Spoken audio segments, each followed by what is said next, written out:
to UCA News. I am one of your hosts, Eloise. I'm Dino, and today is November 6th, 2023. Can you believe it is November already? I can't believe it. It feels like the first day of school was just a few weeks ago. My name is Sarah Beth, and we've got a packed episode of UCA News for you this week. Let's start off with some important announcements. First up is a reminder about a few field trips coming up. On November 15th, students in grades 7 through 12 will be able to visit the repertory dance team at the Rose Wagner Theater. On November 16th, our tiny friends in kindergarten are going on a trip to the Treehouse Museum. It will be a busy week at UCA. On November 17th, students in grades 7 to 12 are invited to participate in a world vocabulary competition. We will find out more about that later in the episode. And one more thing happening this week is the book fair. The UCA Book Fair starts on November 14th and will be open until November 27th. More information will be coming out soon. Finally, our Friday all semester long courses should be at 62%.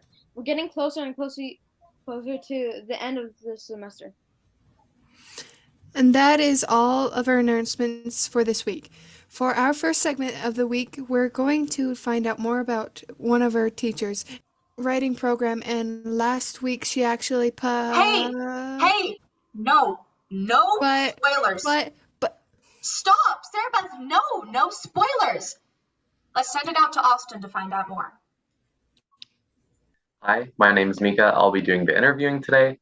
And I guess to start it off, could you please introduce yourself by telling us your name and what you do here at UCA? Sure. So my name is Lisa White, or Mrs. White, as my students know me by, and I am an ELA interventionist for UCA. So I work with students in grades 9 through 12 who need a little bit of extra support in reading and writing. That's awesome. Okay, well, moving on. We heard that you recently published a novel. First off, congratulations, but can you tell us a little bit more about your book? Yeah, so the second book in my series actually came out on the 27th. Prior to that, the first book was published last May, and that was a really scary process. It's traditionally published, and that comes with a lot of rejection. You query publishers and agents, and you just hope someone likes what you've done.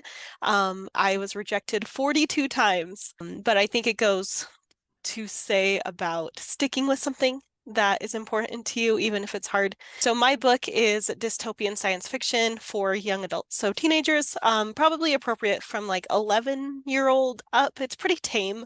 So, but in terms of genre, if you think like Hunger Games kind of dystopian, it's very similar to that, or The Giver, but it's not quite as violent, I suppose is the word.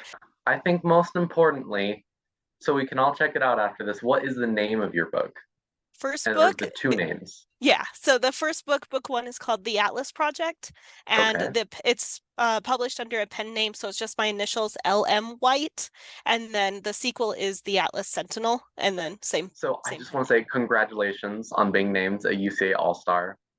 And I wanted to say one of the reasons you were selected as a UCA All-Star was the writing program that you've been doing for students. And from what I understand, they have been doing some writing to help out an animal shelter. Could you tell us more about that? Yeah, so I got in touch with the director of the South Utah Valley Animal Shelter to write blurbs about their animals. Most of the websites, if you Google any animal shelter in Utah, they'll have the animal, a little bit of information about them, but then there's like a paragraph introducing the animal to prospective adopters. South Utah Valley Animal Shelter didn't have any of them, and so I reached out to her to see if we could, in my ELA support classes, do a little bit of research about the breed and pick an animal and then write the blurbs. And she was really supportive, and so we worked on that for a couple of class sessions, able to write those blurbs for specific animals in the shelter. I sent them to her, and then she was able to post them on the website. So it was so great to be able to write for a real audience, and like people will see this on the website. So, do your best work, make sure that it's written the best way you know how. Well, you're doing so much to make UCA awesome. And I just want to say thank you for meeting with us today. We cannot wait to hear about all the other amazing things you do this year. Thank you, Mika. Wow. Getting a novel published is a big deal, and that writing program is awesome. Shout out to Mrs. White and those students for being a great representative of UCA. It's never too early in an episode for a joke. It's time for the joke of the week. Where do young trees go to learn?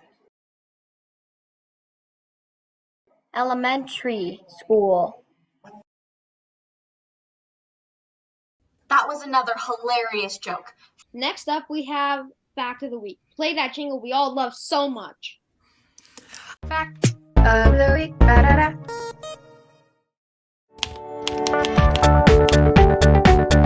Did you know it takes a drop of water 90 days to travel the entire Mississippi River? I actually knew that one. You did? I did. I'm full of random facts, like that John Adams was the first president to live in the White House. What? That's like a bonus fact of the week. And next up, we have a segment about November's best holidays. When you hear the word November, you might think of Thanksgiving only. That's the only good holiday. Hey, I'm just a normal person. Only thing in November is Thanksgiving, but there's a lot of other epic things in November that are worth celebrating, such as November 6th. And if you're wondering what's on November 6th, it is National Nachos Day. Now that's the day we're celebrating. Let's take a look at some of the other interesting November days. November 11th is Veterans Day. Now, my dad was a veteran. And this is the day where we celebrate all veterans for the service they had for our country. November 13th is World Kindness Day, where everybody all over the world can be kind, and everybody it's a good day all day. And then we have November 28th, which is National French Toast Day, which is a day where you eat French toast. Now, I mean, it's like, November had so many awesome days. And I'll see you next week. You better believe that I will be celebrating National French Toast Day. I make a mean plate of French toast. A great episode. Thank you, everyone, for tuning in each and every week. I love making UCA news for each of you. We will be back next week with episode 10.